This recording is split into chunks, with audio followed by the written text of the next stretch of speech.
Witam serdecznie na kanale Gazetki i Promocje. Z tej strony Himek. Świat zelektryzowała wiadomość, jak to pani Maryla Rodowicz poszła do sklepu po bagietki i wydała ponad 1000 złotych. Opisała to sama na swoim Facebooku i wzbudziła tym ogrom dyskusji. A ogromem dyskusji stoi internet, więc świat aktualnie zastanawia się nad tym, co kupiła pani Maryla. Ktoś wyliczył nawet, ile bagietek można kupić za wspomniane 1000 złotych.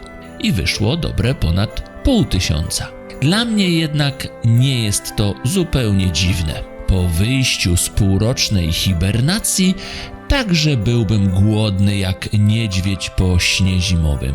A jak wiemy, dopiero co pani Maryla wraz z panią Marią Carey zostały rozmrożone w związku ze zbliżającymi się świętami. Chociaż w przypadku pani Maryli to akurat w związku z Sylwestrem. Nikt przecież nie wyobraża sobie bez niej witania Nowego Roku.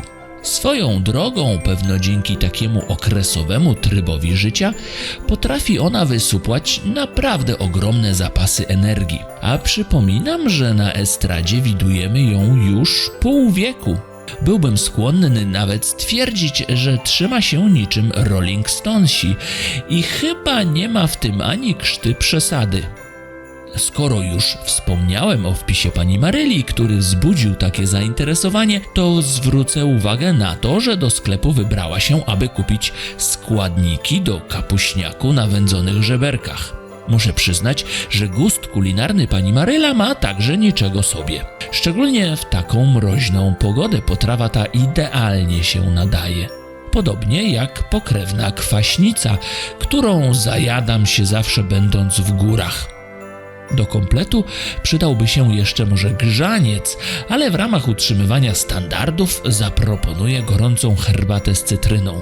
Kto czuje się natomiast nieco senny w wyniku niedostatku słońca, to jemu zaproponuję moje odkrycie, którego ostatnio dokonałem.